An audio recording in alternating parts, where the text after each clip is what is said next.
Luc Doyon, dans notre regard sur la personne, nous parlons du triangle dévastateur, persécuteur, victime et sauveur.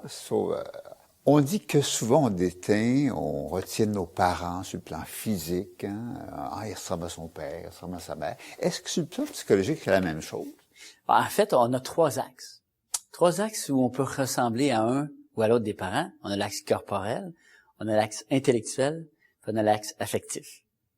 Donc, c'est sûr que, l'axe corporel, c'est à qui on ressemble, mais c'est aussi nos gestes, nos mimiques, façon de s'asseoir, façon de parler, façon de réagir s'il y a un bruit. Qu'est-ce qui fait qu'on ressemble plus à notre père ou à notre mère? C'est du hasard? Non, je ne croirais pas nécessairement au hasard, mais je dirais que lorsque l'enfant naît, le premier enfant va s'identifier à un parent sur ces trois axes-là. Donc, il pourrait être, par exemple, corporel, intellectuel, affectif. Les trois axes pourraient être papa ou maman, mais ça pourrait être deux mamans, un papa, etc., etc. Et ça va forger tranquillement cet être-là qui va grandir et qui aura comme référence plus un parent que l'autre. Donc, deux enfants, les parents vont être d'accord pour dire, c'est vrai que j'ai deux enfants, c'est vrai qu'ils sont différents. Il y en a un qui me ressemble plus au niveau corporel ou intellectuel ou affectif, l'autre aussi. Donc, l'autre ressemble plus à son papa ou à sa maman. Et on va voir que la dynamique familiale va vraiment jouer alentour de cela. Bon. On dit que ce fameux triangle dévastateur.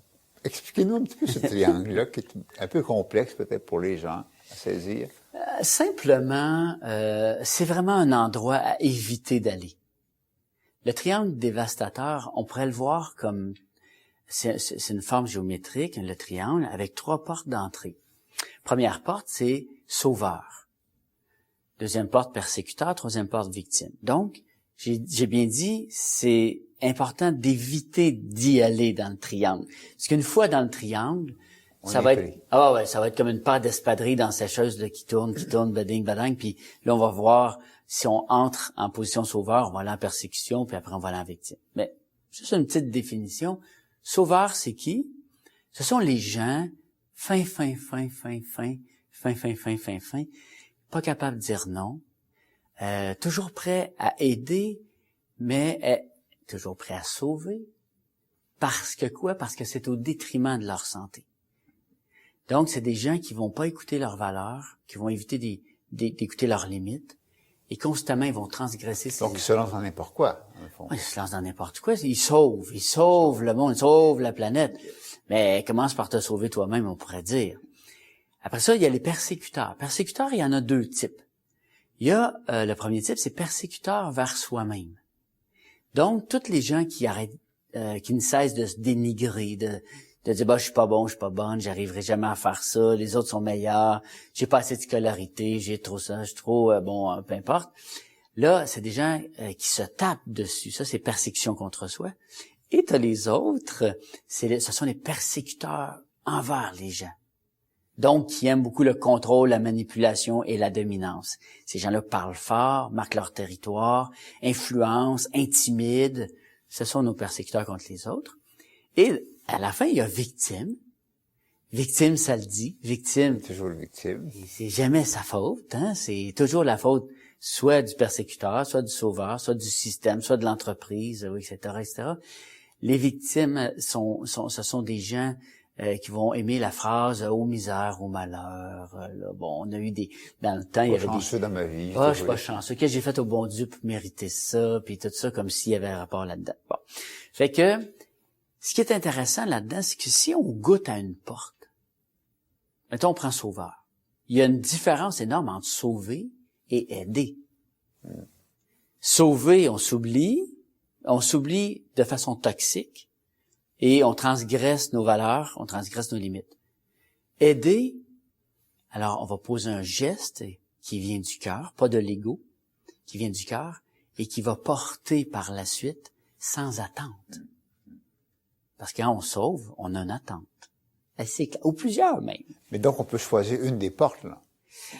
On a une porte plus sensible, disons, qui va avec notre personnalité, qui va, comme on le disait au début de l'entrevue, avec le parent auquel on s'identifie. On a une porte particulière que l'on va préférer consciemment ou inconsciemment. Par contre, ce qui est intéressant, c'est lorsqu'on rentre par une porte, on finit quand même, bon, par exemple, vous sauvez une personne. Vous avez une attente que la personne ait un minimum de reconnaissance. Mettons. La personne n'en a pas. Alors, qu'est-ce qui va arriver? Un petit sentiment de colère pourrait monter en dedans de vous. Là, franchement, j'ai donné là, pour avoir un minimum de reconnaissance. Et par la suite, il va arriver quoi? Dans un moment où on n'est plus seul, on dit « Et qu'ils sont ingrats, ces gens-là. Ils ont pas vu tout ce que j'ai fait, tout ce que j'ai donné. C'est pas juste. Il y a quelque chose d'amer là-dedans. Là. » Donc, on peut vivre les trois éléments. Ouais. Habituellement, on a une porte préférée, on vit les trois. Par contre, petit truc, au lieu de sauver, on peut aider. Aider, c'est l'adage qui dit, au lieu d'emmener du poisson à quelqu'un, amène-le pêcher avec toi, tu vas lui donner du poisson pour la vie. Ça, c'est aider. Hein? Peu importe le temps que ça prend à la personne. Persécution. On a l'opposé de la persécution, qui font partie des bons leaders, des belles personnes d'influence, c'est la fermeté. On peut dire à quelqu'un, je suis en colère, sans dire, je suis en colère. Mais dire, écoute, je suis en colère. Je vais pas laisser ça être sans être colérique, quoi. Voilà. Là, on est ferme dans l'approche. Et au lieu d'être victime, de gruger, hein, son frein, comme on dit, ben, à ce moment-là, on va tout simplement le dire, on va exprimer. C'est pas la même chose que persécution parce que victime, au lieu de garder en dedans, on le sort. Ce qu'on garde en dedans s'imprime. Peut même aller dans le corps, créer certains malaises physiques. Ce qui se dit peut s'envoler, se libère. Donc, on va dire, bon, OK, au lieu de privilégier le triangle dévastateur, ben, aidons, soyons fermes et exprimons. Donc, évitons le triangle dévastateur. Le plus possible. On dit qu'une personne, en moyenne, ici au Québec, peut passer jusqu'à 75% de sa journée dans ce triangle-là. Et en passant, pour chaque heure qu'on est dans le triangle, on perd 6 heures d'énergie environ. C'est très énergivore. Oui, on est mieux de rester en dehors et de cultiver l'autre côté. Loïc Bouillon, merci beaucoup. Ça me fait plaisir, Jacques. Oui.